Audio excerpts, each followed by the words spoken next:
I'm Elle. And I'm not Ash. I'm Laughing Cosplay. I'm not.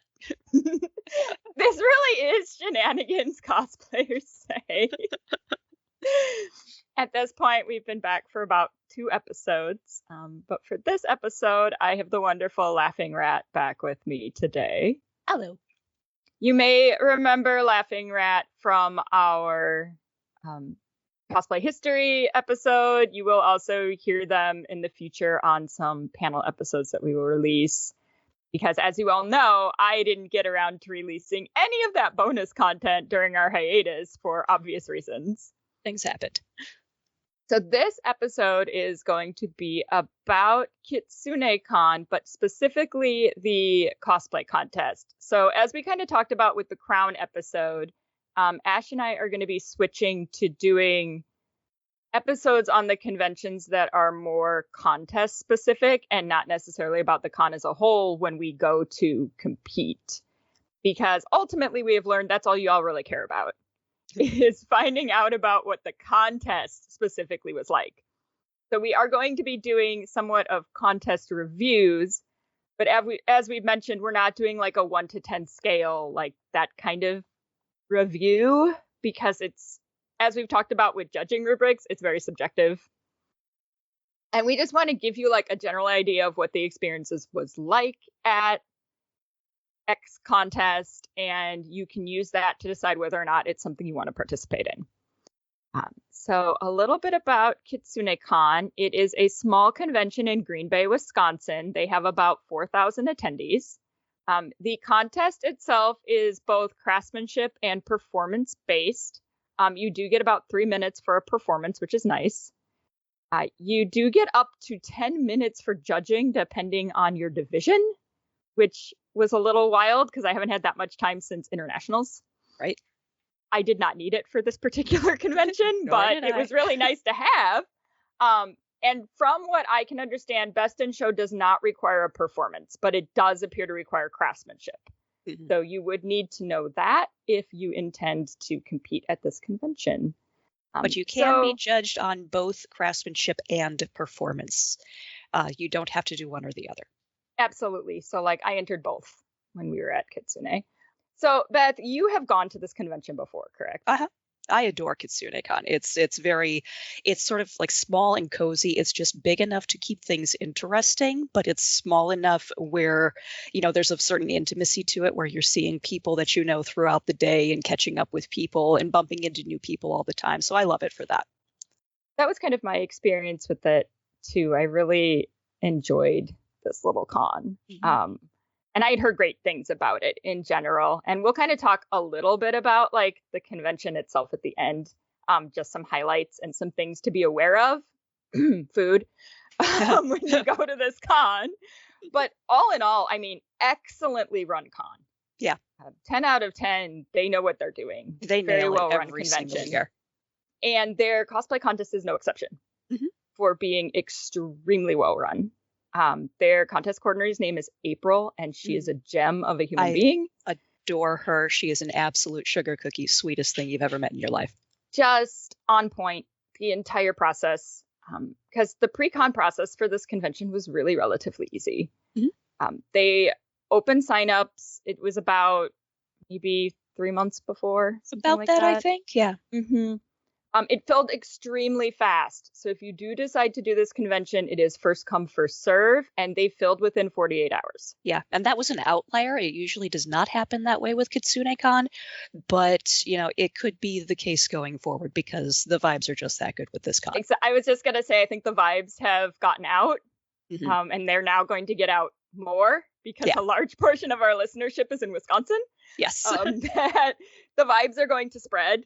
Mm-hmm. About just and we'll talk about, the community aspect of this particular contest as well. But the entire process, very constant, clear communication throughout the entire process. You were able to pick your judging times ahead of the convention. Mm-hmm. You were able to send your audio in ahead of time if you wanted to. If there were changes made, April made sure to update everyone. And it wasn't just updated on social media. They actually emailed all the contestants. Right. So a lot of conventions will just make updates on social media and hope you see them. she actually made all her updates, was very transparent. Because when this process started out, they were actually looking at not allowing licensed music.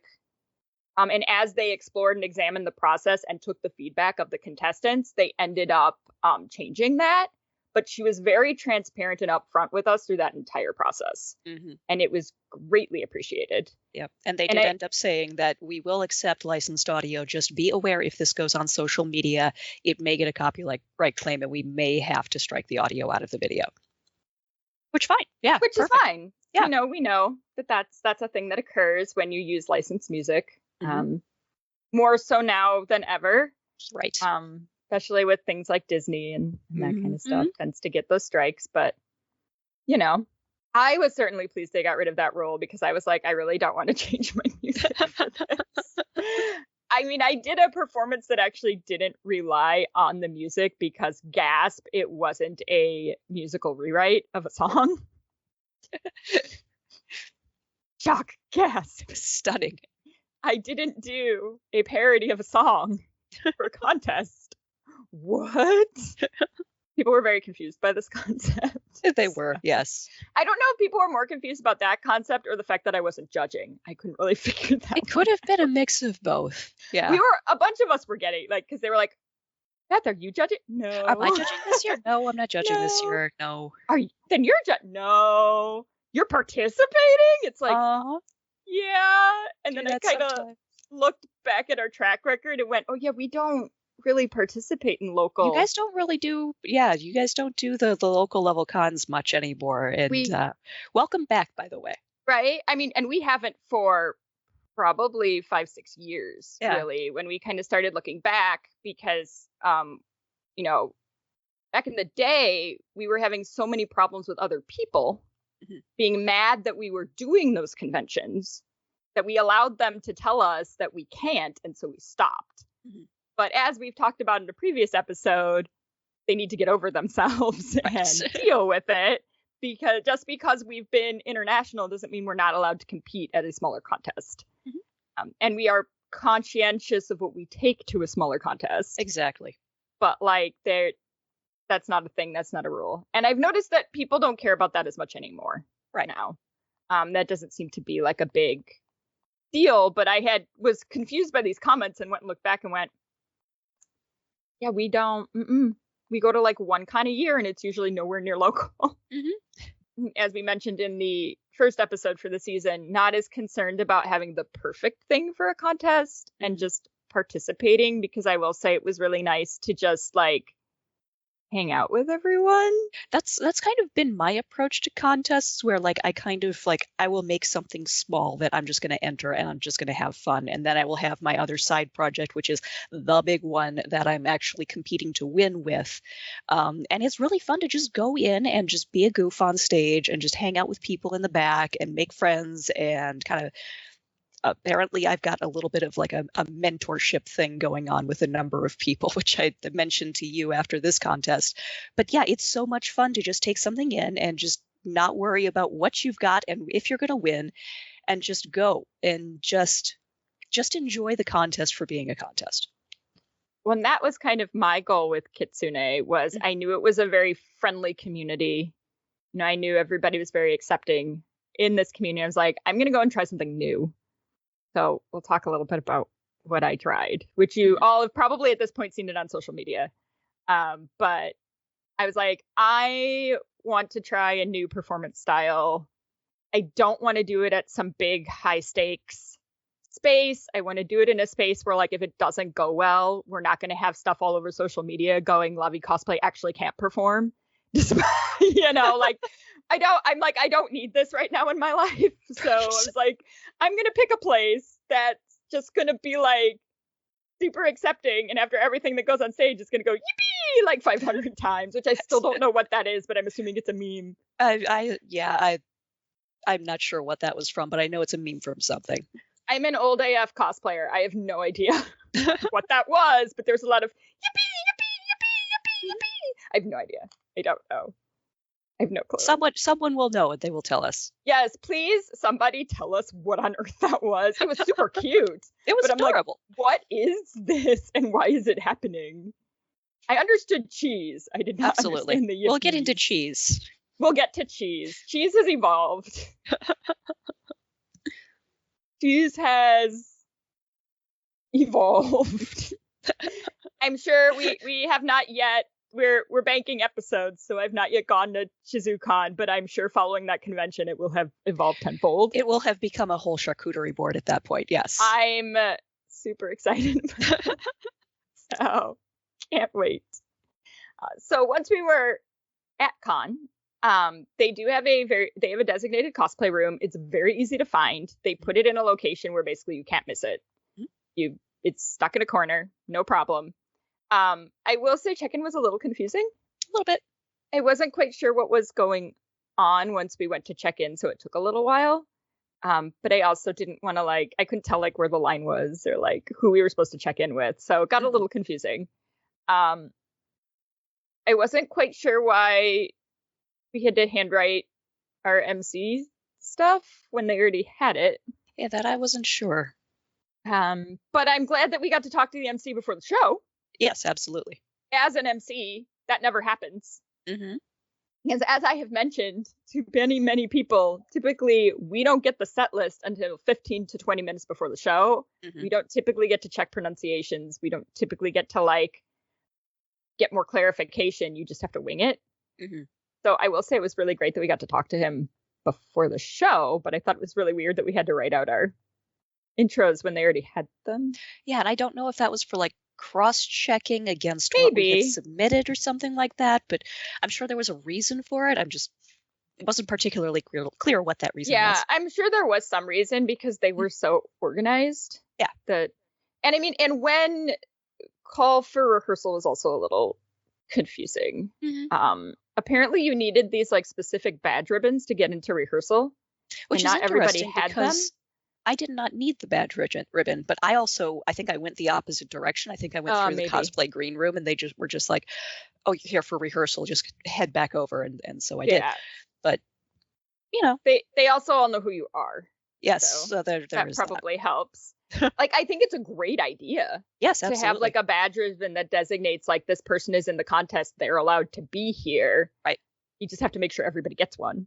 Exactly. Because we had a couple friends that had trouble getting back in when they went to the bathroom or something. So Kitsune does allow a performance rehearsal, which is wonderful because a lot of conventions do not. I understand why. It takes up a lot of time. It eats your main stage up. I totally get it.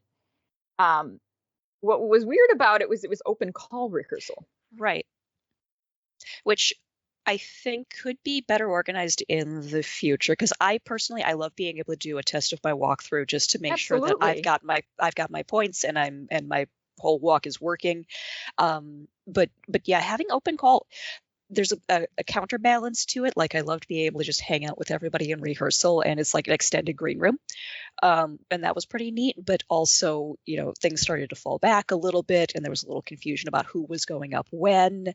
And then just making sure that there was enough time for all of the skits to get all of their rehearsals done and get their routines down pat and staged properly. Well, and it's a super easy fix. You just you call the performances at X time and you call the walk-ons at X time. Right. So maybe the performances are called at 4 and the walk-ons are called at 5. Yeah. It's easy fix. Fix. Literally, this contest was run beautifully. Right. There were no problems. It didn't run late or anything like that. It was just a little scattered. Yeah, which is, in the grand scheme of things, with some experiences I've had with contests, not a big deal. But that way, everyone isn't waiting there for 3 hours. You have it split up. People know when they need to get there. You don't have this large amount of people just mingling around at main stage. So, that could be an option for next time. Could be, but we're picking the little things right now because the whole experience was so good. Well, exactly, because this little convention had extremely qualified judges. Extremely, yes. Extremely qualified judges. So you do not have to worry about not being properly judged at Kitsunekon, because that is not ever going to be a problem. Big old heavy hitters at this con. their reoccurring head judge is Meow Meow Cosplay, so you're Mhm. fine. If you aren't familiar with Kitty, Kitty is a past Team USA for WCS. They won 3rd place in the Cosplay World Masters. So they are very qualified. They've been around for a long time to judge this contest. But they did a really nice job at also finding like variety in their judges too. Mhm. So they had Ekno for the win, who you might remember as Best in Show from North in 2022. Yep, I judged him that year. He and his friend Farrah Cosplay did a Atlantean sort of Monster Hunter inspired SpongeBob and Mr. Krabs. It was fun. And it was so fun and it was so detailed. Like Wes is a phenomenal fabricator. Like just the paint jobs that he does and the texturing, and I could nerd out about Wes all day and absolutely embarrass him if he decides to listen to this. But just all these little like in jokes, and like they had a shield that had the pretty patties on it, and he had a back piece that opened up to have plankton inside holding the secret recipe, and yeah, it's so good. Wes is phenomenal. It's such a fun costume. And then they also had Game Weaver, who is a 3D printing specialist, essentially. Yes, and animatronics. Yes, they are known for their Five Nights at Freddy's cosplays. Mm-hmm. That is their primary area of note. Mm-hmm. And they were generous enough to talk with PlatFX for some prize packages. Yeah. So the winners of the craftsmanship division got some pretty sweet things. Pretty excellent swag. Yeah. Yeah. We'll talk about that later. But yeah, no, Game Weaver. When you see her work up close, it is so clean. It looks like it could be in like a theme park. Like it is that clean and beautifully airbrushed. And the fact that, there are, she can move pieces and they're like self-actuated, like within the costume. There's no remote outside. It's all inside, and she can like blink the eyes, and she was snorting steam on stage during judging awards. It was, yeah, we can nerd out about Game Weaver too. Yes. Honestly, they're probably higher quality than what you would find at a theme park. Oh, frankly. Yeah. Oh, yeah. I think cosplayers often knock out theme park cosplayers. That could be a whole episode in itself. Oh, the way Disney keeps cutting budgets, yes. Oh, goodness. Don't get me started about the Snow White movie and those costumes. Lord. No thanks. No thanks. So, the judging experience. Like I said, if you were in Masters, you got up to like 10 minutes. Right. For judging, which I had a relatively simple costume. I did not need 10 minutes for judging. I also knew, Gengar is just not that complex of a costume. So I wasn't really going in there with, I'm going to take a craftsmanship award. Because I'm like, this costume has flaws. Because I built it fast just to wear it. Mm-hmm. But I didn't need, 10 minutes to describe to the judges what I did, partly because they're qualified enough that I don't have to go through the definition of a flat felt seam. Right. For, Meow Meow cosplay, because, hello. So, I don't need to explain to her how I did this. I could just go, flat felt seams. Cool, we know what that is. Didn't have to explain it, which allowed me to kind of point out some of the more unique things on the costume. Mm-hmm. How was your judging experience? Fantastic. So, full disclosure, I know both Ekno for the win and Meow Meow pretty well, and I've judged both of them in the past, so we've got that rapport. So, and they also kind of knew what I was wearing. I took my homage to Moroyo, just for fun, and went in, and so we're all pretty friendly with each other. It's all pretty relaxed, and we were mostly talking about fabric choices that I made. And Meow Meow was looking at my cape, and within 3 seconds of picking it up, she saw the mitered corners on the cape corners, and I was like, and she was like, yes, mitered corners. And I was like, I know, I did it on this tiny little drapey fabric and this tiny little hem.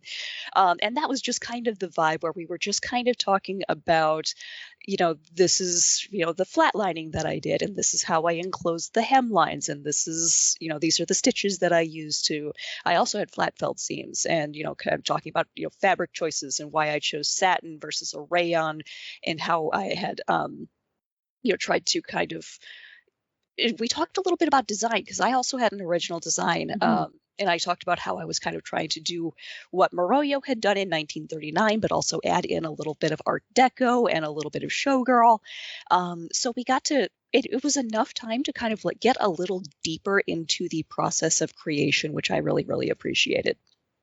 Well, and I do feel like because Wisconsin is so heavy original design, that having longer judging periods is important if Right. you know that your community is primarily going to bring original designs. Mm-hmm. Because you do need time to explain that process, Mm-hmm. which I had not done an original design before. And I will tell you right now, I did a terrible job at explaining my process because I kind of forgot about it because I have been doing recreations for 25 years. Mm-hmm. And then I went, oh, I probably needed to explain that more. Mm-hmm. I don't think I explained that enough, like what I did to come to this conclusion. But they did a really nice job at like asking questions as you went. Mm-hmm. If they wanted like more details about something or if they particularly liked something, they kind of like just would comment it out, Mm-hmm. which particular if you are a newer cosplayer is really nice because it makes you feel good when you leave. I mean, even as an old cosplayer, it makes you feel good when you leave the room when they point out a couple things that like Right. they liked that you did. And they did a really nice job with that. And I can tell that this contest is really well set up for our new kids Mm-hmm. as far as that support and that positivity. Mm-hmm. Like all of them most likely left that judging room feeling really good about what they just did. I sure hope so. It felt like everybody was in a pretty good headspace when they were yeah. in the green room and afterwards. The vibes for the entire contest were just super positive. And that's something the judges can really set for a Mhm. contest because, like, all three of them, they were out from behind the table. There was eye contact, there was questions, there were smiles. You know, it was a very much it was a very personal experience to be judged by them versus, some contests where you can barely get the judges to respond to you. So that really set the tone for the entire contest, which is great. And I think because I know both Game Dweeber and Ekno for the Win are less experienced judges, they're new to this, but they've got Meow Meow leading them, and she's very, very good about making sure that everybody is engaged with. So having her to take that lead and set that tone really paid off for the entire contest. Absolutely. It made me think like, because we just did our Crown episode and the judging experience for Crown was drastically different. You get 2.5 minutes. You're extremely rushed. It's very flustered. And it's like, maybe they need to take a page out of some of these other cons books and go, you need to give people a little bit more time. And a little bit more like one-to-one attention. Because this was so drastically different from, I mean, I felt awful after my Crown judging experience, which we've talked about in the previous episode. It wasn't the judges. It was just a stressful environment. It was more stressful judging than internationals because it was so rushed. It was so rushed, yeah. It was so extremely rushed. And I don't do well with having a bunch of questions drilled at me. Right. So that was very hard for me with Crown. And then this experience was just more relaxed and more calm because there was time. They weren't behind in judging. I mean, a little bit, but like in the grand scheme of things, not really. Yeah. There was no need for me to like race to the finish line. And then that did make a big impact for how I felt for the rest of the contest. So that's definitely like a contrast to look at that. Well, if this little convention can figure this out. Yeah. Come on, C2. Let's get people just a little bit more time. Any number of other giant conventions, because I felt the same way. Like, I get 10 minutes at Kitsune to talk about my 1930s bathing suit, and then at Crown I had 2.5, 3 minutes to talk about the hand embroidered 18th century suit coat that I've been working on for 3 years. That has men's tailoring and interfacing and all of that, and the contrast between the two is. I wish I had had 10 minutes with the judges at C2E2, because also the judges at C2E2 are so phenomenally skilled that just getting to speak to them about your work is a prize in and of itself. I mean, absolutely. That was kind of the like, oh, I don't even really get to talk to them because I have 2.5 minutes and I need to race. And this is awful. Right. as we've talked about in the Crown episode. But I think it's a good comparison that like there's contests are so drastically different, which is also part of why we're doing these contest reviews, is to show people that contests are drastically different. And despite what some of you think, it would not be good if every contest was the same. That's a hot take we'll get into later in a future episode. So overall, this contest was super smooth. Probably the least stressful experience I've had in a really long time. Mm-hmm. I would say probably since Colossal Con 2018, when we did Sailor Moon, was super smooth. This is probably the next smoothest process I've ever had. There were like no hiccups. Just everything was super organized. You know, in the green room, everyone had their seat they were in. Everything was just easy. It was just easy. Yeah. It was so easy to do. So nice. It was like, I don't have to worry about anything. This is great. And so then I went to the coordinator and was like, I need to tell you that I've been doing this for 25 years and this is one of the smoothest processes I've ever had. I don't think she believed me. Like, this was fantastic. Thank you. I needed this. Like, we haven't been like competing much because our last few, you know, Crown was great, but prior to that, a lot of them were Hot Mess Expresses. The cosplay contest was at 9 a.m. Thanks, Sakura. Never thought I'd check that off on my bingo card, but hey, you know, so brunch afterward. We've had very wild experiences prior to, you know, when we went to St. Louis, their coordinator had just quit and it was a stand-in and it was a wild time. And, you know, so our experiences post COVID hadn't been super smooth. They were kind of stressful. And, you know, Crown was great. And then we did this, and this was just a nice, refreshing experience overall. Chill con, really. Yeah. I will say the contestant pool, and Beth, you can let me know if this is common for Kitsune or not, is extremely sewing heavy. Yes, that tends to be the case in my experience. Like very solid entries, but very sewing heavy. Mm-hmm. So keep that in mind if you go to this one. They do get, you know, every year there are one or two armor pieces, but it is not a fabrication heavy contest. It's a lot of sewing.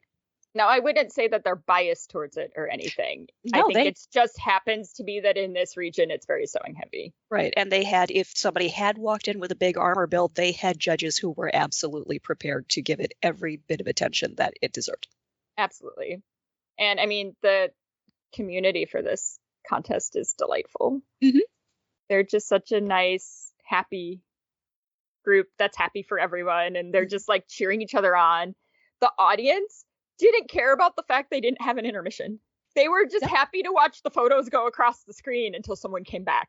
Right. I'm like, they're literally here for these contestants. They started cheering every time that slideshow. They had a slideshow going of all of the contestants. They took pictures of them in the green room, and they had a slideshow going during the intermission, and that was it. And every time that thing restarted, the audience just lost it. It was just like the vibes in general in this space are just so positive and heartwarming, and I'm just like, this makes it such a great experience. So like, definitely would go again. I would. I did get to meet Scott McNeil, so that made my teenage heart very happy. Because Duo Maxwell, yes. Duo Maxwell. And they had Hiro Yue and they did. A word of warning though. Green Bay is a weird place. It is a very strange place. There is no food open after like 4 to 6 p.m. The hotel is like sweet kind of style things. Bring a crock pot or something. There's no food. It's a food desert. I think we tried to go to that pho place like 3 times. 3 times, and it always closed at like 7 or 8 p.m. and on a Saturday. Some places weren't even open on Saturday. Like, yes, the pho place wasn't open on Saturday. Right. Yeah. We were going to try to go in the afternoon, and they weren't open. There's a phenomenal food variety in Green Bay, considering it is a place in northern Wisconsin. They've got really good Mexican when you can find it. They've got really good Southeast Asian when you can find it. The question is it going to be open when you're ready to eat? That is the question. The answer is going to be no. Most likely no, yes. They do try to have food trucks, but those poor food trucks got emptied out like, bam. They had a situation where like 2 or 3 of the food trucks had to cancel. Yes. So the food trucks that were there did not have a chance to stock up in anticipation of the amount of people they were going to have to serve. There is one, Absolutely. I can't remember if it's like Puerto Rican, but they've got like they have like empanadas and tortas that are absolutely phenomenal. Highly recommended. And next year they're apparently getting a Caribbean food truck, which is going to have like fried Ooh. plantains and Nom. yeah. So go to Kitsune for the food trucks also. Yes. Contest and food trucks. And the vintage shopping. The vintage shop was so good. Because that's definitely what we did on Friday. Yeah. Yes, there's multiple. There's a like one that's like 3 floors. Yeah. That isn't very far, and we definitely were consumed by the vintage you walk shopping. in and it looks like a wizard shop or something like that. It's amazing. Just stacked with stuff. And it's so cool. And there's another one down the street that we went to that was more like a little bit of a boutique. It was a little more curated. You did not get those chairs, by the way, that they had. I did not. Because maybe they'll have them next year. Maybe, because at that time I didn't know what I was going to be moving into. So I was like, I don't know that I'll have the like appropriate space for these. They were real cute though. They were like probably 1960s, early 70s. Yeah, they had a little bit of that space age thing going on. Folding chairs that were the green, orange, brown, and yellow, because I'm all about the super old vintage green, brown, orange, and yellow. Love that motif. Aesthetic. It's so good. I have a chair that is that motif that literally everything is now based around. So I did end up getting like vintage drink glasses and like these cute little mugs that I'll put on like a mug tree as a decoration that are that color scheme. But I did not buy the chairs, and they weren't a bad price for what they were. No, not bad at all. They were in great shape and they worked, but I was like, I don't know what I'm moving into, so I probably shouldn't buy these. She said they had been there for a while. They may still be there. They might still be there next year. Who knows? It's possible. It's very possible they could just be hanging out. So I would say for a smaller contest, Kitsune has quite a few awards.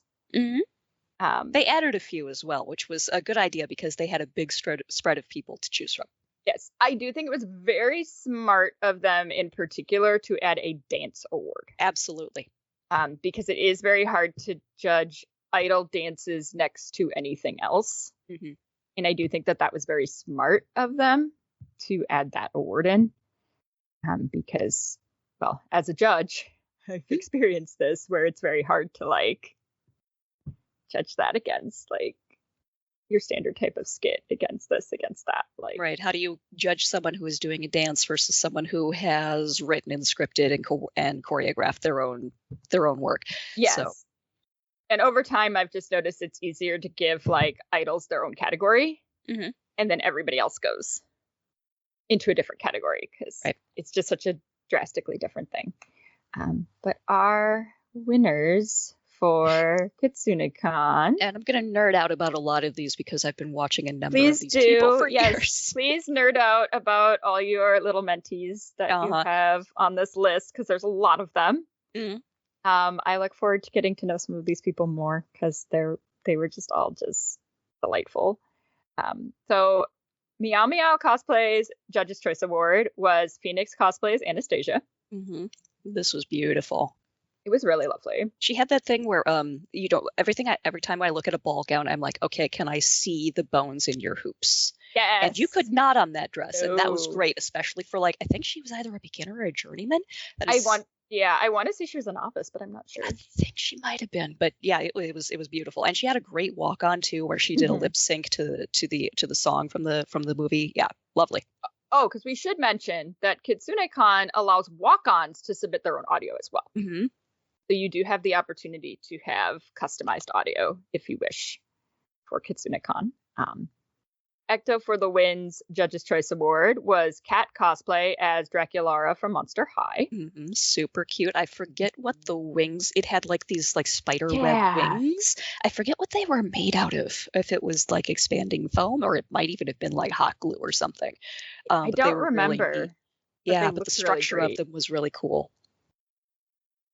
Game Weaver's Judge's Choice Award was Starry Night Cosplay as Punk Luxray from Pokemon. Starry Night. I adore Starry Night. I've been watching him for a couple of years now. And he usually does Link from whatever Legend of Zelda is out Gotcha. at the moment. And he does two things that are really, really cool. Number one, he likes to upcycle things. He likes to do fun. as little new fabrication as possible. He likes to rework things. And he does a lot of hand sewing and hand embroidery and plushies. He did really good at plushies.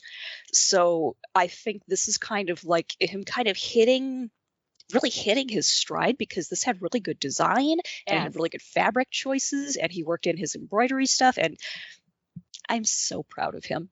I'm so happy he got this award. I didn't know what it was from just looking at it, but I enjoyed it. It was one of those where I'm like, I don't know what this is, but I really like it. Yeah. Like, I like the design elements. I like the different little nuances. Yeah. Like, it was just a fun costume to look at. It hit that kind of Vivienne Westwood punk thing. And I remember saying to somebody in the green room, like, I've been watching him for a while, and I like this a lot. I think he's on the right track to get something. I don't know if it's going to be today, but he's going to get something with this. And guess who was right? Called it. Good for him. Right. Best prop was Starfall cosplay as Noelle from Nier. This thing was like 6 feet tall. Oh gosh. So Starfall is known for their 3D printing files. They design and then print all their own files. This was a massive prop. Ginormous. And it was clean. Very clean. Like, being able to not only get the print lines out that large, but then to also assemble something that large and not be like, I can see where your like assembly lines are, is a big feat in and of itself. And it's really well balanced too, because she can swing it around and stuff. Yes, which usually people are holding those really big props like, oh, please don't break. But she's swinging that thing around. She swing that thing with one hand, And then on top of it, she had to model that gigantic monster. So, props to you for that. 3D modeling is something I don't know that I'm ever going to be able to vibe with. It's not my skill set. So I very much appreciate it a little bit. Yeah. I think I could get to the point where I could do like small things. That's that I needed, like things that I need like multiples of. But I don't know that I could get to the point where I would do a prop. I would make the prop from foam and from like scratch. I just don't think my brain could doesn't work that way. But like all the tiny guns in Meryl's cape, sure. Yeah. Like, I can figure out how to model that and then print that 500 times. Like, but I don't ever see doing these giant props. So I always am impressed by people who can, because not my jam. Best walk-on. So this is a performance award. Best walk-on is given to the person with the most engaging walk-on. This was Sir Schmoop as Rimuru from That Time I Was Reincarnated as a Slime. So cute. So cute. So cute. So cute. They kind of came dancing out, and they did that thing where they sit on the edge of the stage and they just kind of do that cutesy little like head bob sort of thing, and they had a plushie that they were kind of dancing around with. They had the slime. Adorable. So, very cute. So then the best dance award was Shay as Minori Hinata. I believe this is Love Live. Might be I'm Love not Live. sure. It might be Project Sekai. I don't know. Yes, I am still, despite the fact of having emceed an idol contest, I am still getting educated on more than I can idol keep groups. track of. Yes. There are so many of you, and but this was lovely. Very fun, very engaging. Energy. Yeah. Runner-up performance was me. Mazel tov. Gengar. So if you haven't seen it on our social media already, I actually did a Silk fan routine with Gengar, which was a drastically different. I have never tried to pull anything like that off. I had to learn a new skill. Special thanks to Dew Feathers for assisting me with my choreography. I would send her things that I was working on, and then she would send me ideas back or show me how to properly hold the fan or how to move it. So she was very helpful in instructing me on my like body positioning and my choreography, because you know what? Ask your friends that know more than you do. When you need to learn how to do something, ask your friends that know more than you do. This was extremely well received. So So the thing I loved was just listening to people who were like, they hadn't really seen an original skit of this style before, because a lot of times in the Wisconsin scene, it is either idol dances, original dances, or song parodies. So they hadn't seen this sort of original concept skit before, and people loved it. And I hope you inspire other people to try something like this, because it's just so fun and creative, and I mean, the audience lost it for this. They love this. I was kind of shocked, honestly. I was like, everyone's freaking out. I'm like, what did I do? Because I had no idea what I did. Like, obviously, I didn't watch myself on stage, so I'm like, but I think it was just that, like you said, the novelty of it was so engaging, because typically you only see Silk fans in like a burlesque show. Right. And I had multiple people come up to me, ask me if I was a burlesque performer, because some of the techniques that I used are very common in burlesque, like that veiling technique is very common. And I have a lot of burlesque friends. So the ideas come from what I've seen before. That's how ideas typically start. So people hadn't seen them used in that fashion, because the only other time you typically see silks in a cosplay contest is Avatar. It's very common to see them paired with like Korra. And used for Avatar with like a poi. So I do think that was kind of, and then the fans weren't the main focus of the skit either. I used them as a prop. Right. And they're typically not used that way. Typically they are the focus of the performance that you're doing. So it was just, I need to try something different.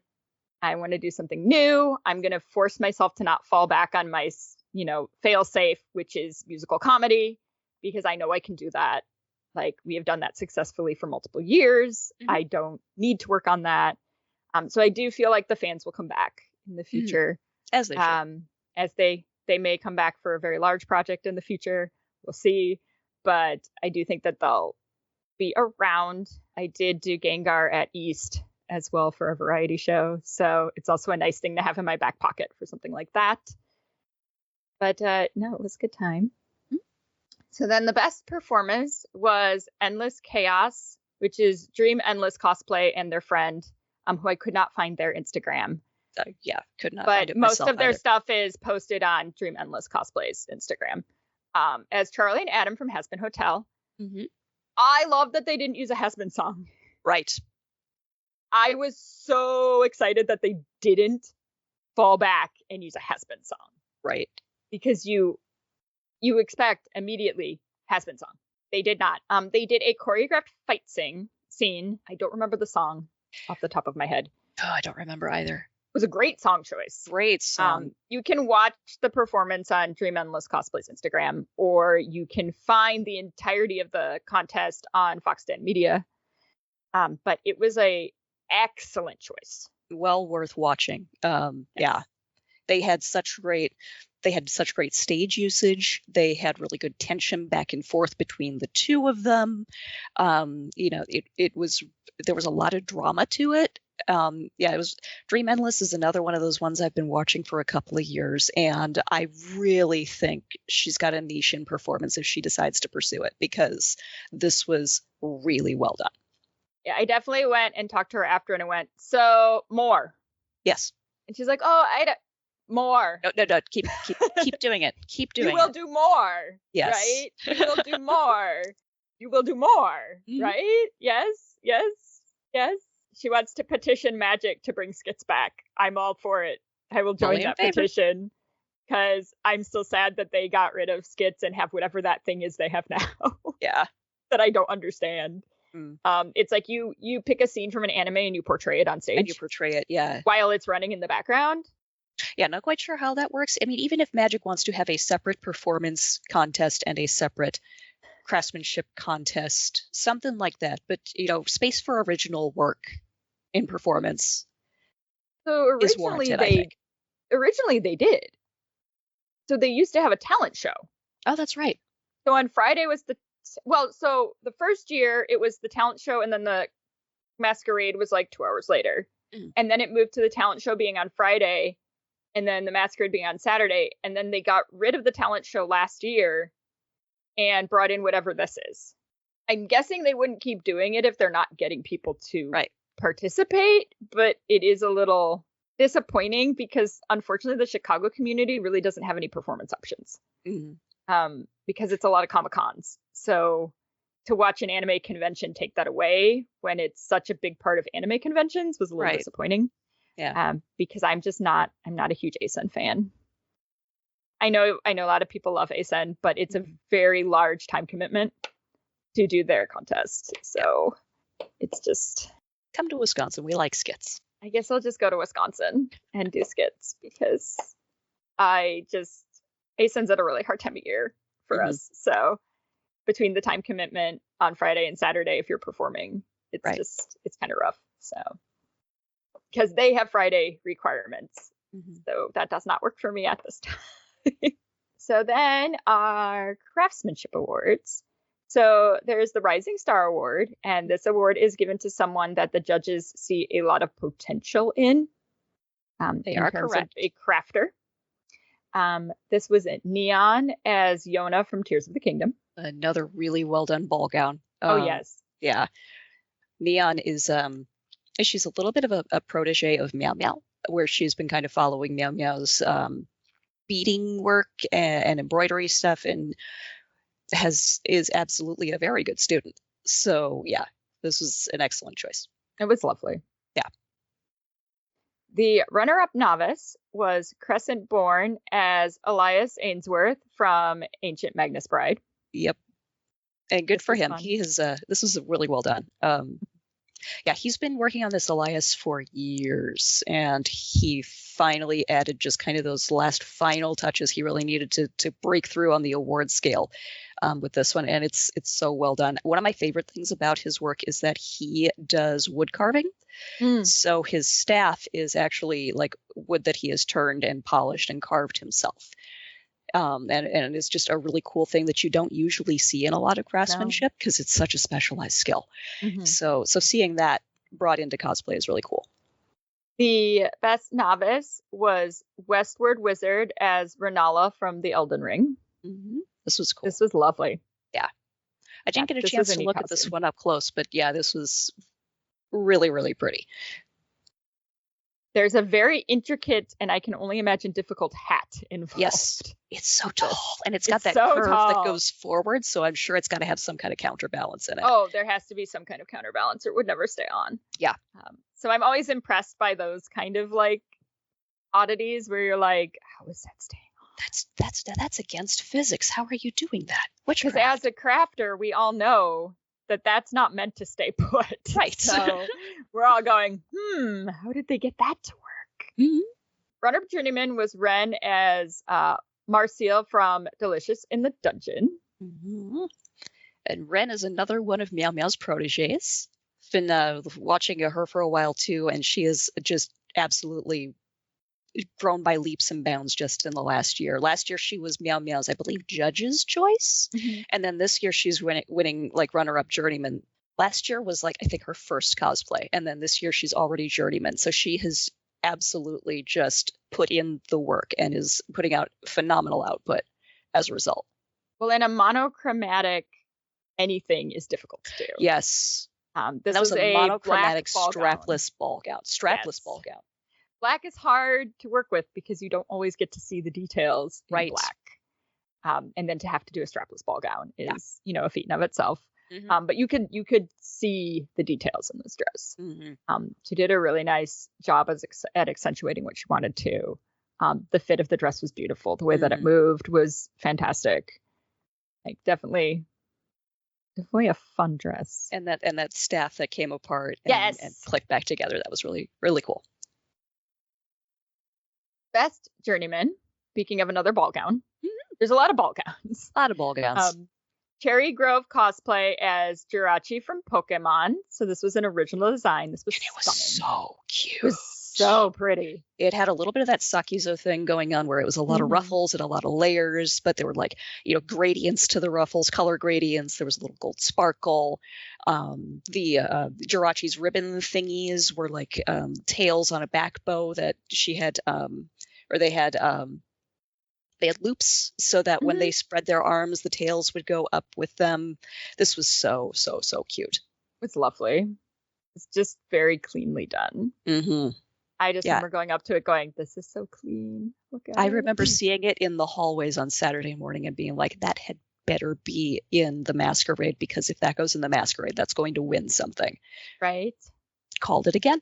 So, runner-up Masters was Drachny cosplay as Hi Barbie. Hi Barbie. You want to talk about pattern matching? Oh God.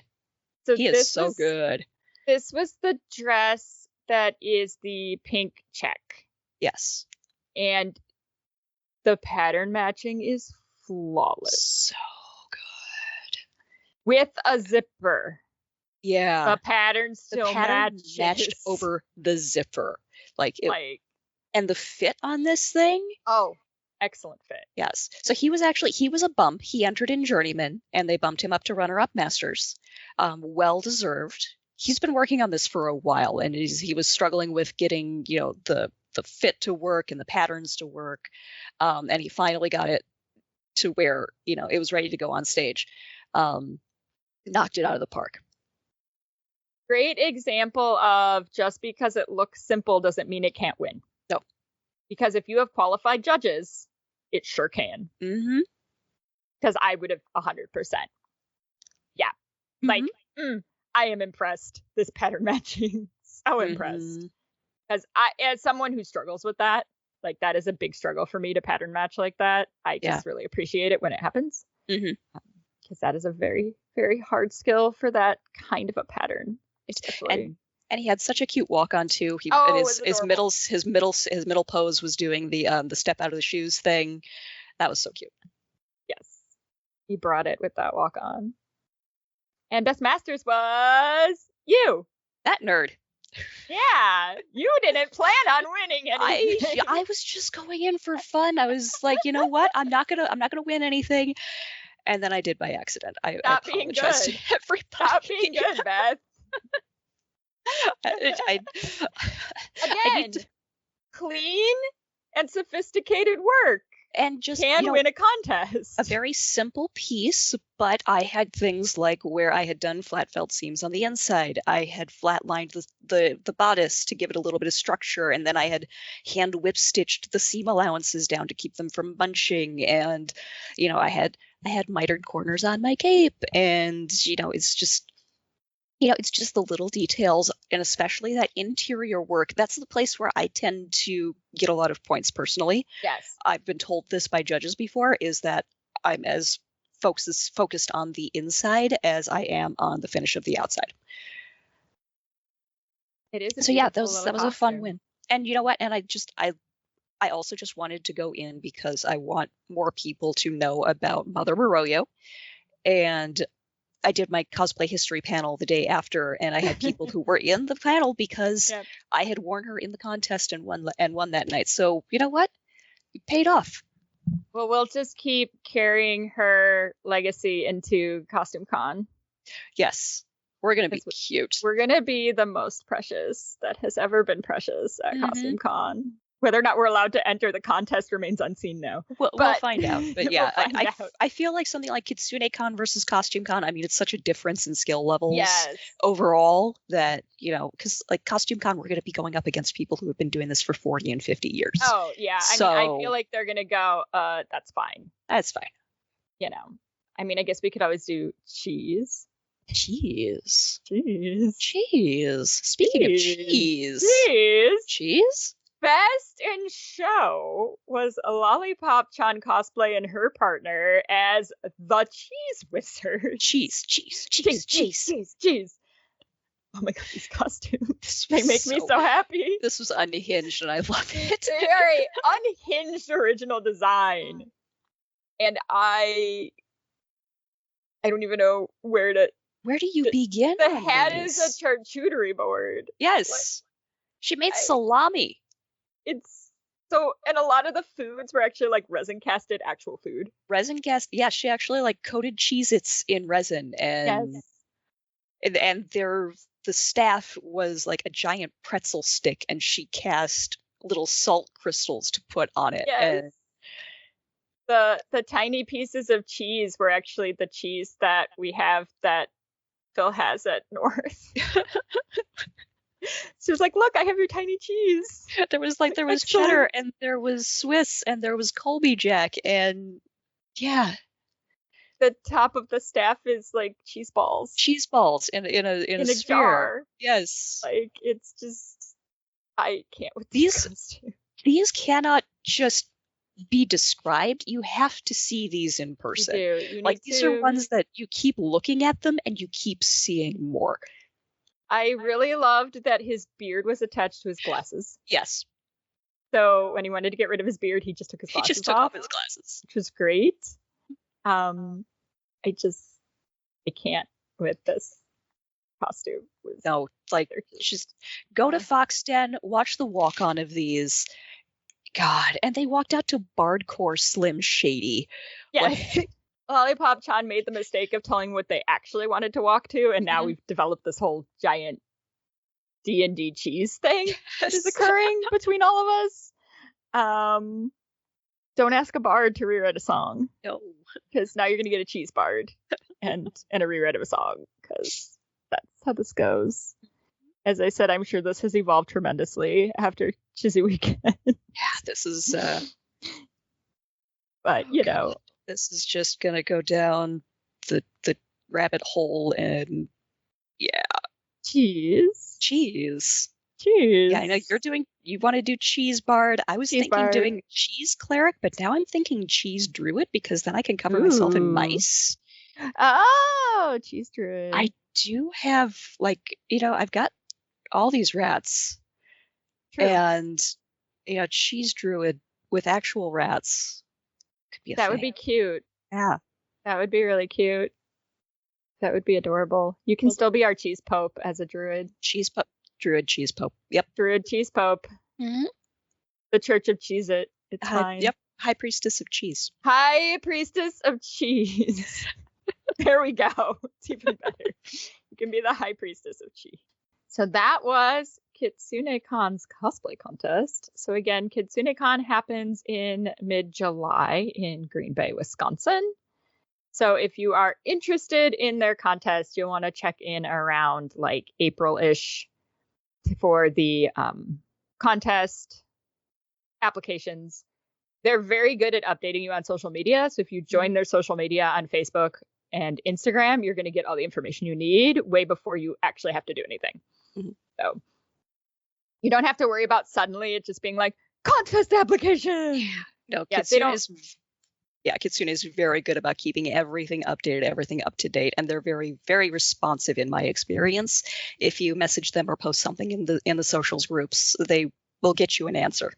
Yes. So 10 out of 10 recommend going, hanging out at Kitsunekon in general. Mm-hmm. But if you want a nice, relaxed contest that does have quality contestants, that has a great vibe, this might be the contest for you. Mm-hmm. So it might be worth the drive out to Green Bay. Pack snacks, though. Yes, bring food, because there is none. Or unless you have to eat at like 3:00 in the afternoon. Well, it's like if you don't have any specific plans, you could get food. Absolutely. It's just if you have things you have to work around. Because like we missed food on Friday because I was in line for Scott much longer than we had anticipated. You know what? Props to Scott McNeil. That man made sure that nobody walked away without the autograph that they were looking for. Like, he's gone for 10 years. He comes back for Kitsunekon, and he was in that hallway for like, it was like 7 hours, 6 or 7 hours he was out there. He just kept going. Man was a machine. I was like, dude, aren't you tired? Like, I mean, good for him. Well, he's got a lot of energy pent up from, being semi-retired for the last couple of years. So, right. Well, hopefully we see him at more cons in the future, because he's absolutely a delight. And I've heard through the grapevine, he said that he had a fantastic time at Kitsunekon. So, maybe Kitsune can just be the con that he goes to when he's bored. When you're like semi-retired voice actor, you can do that. Legend in the industry, you just let him do what he wants to do.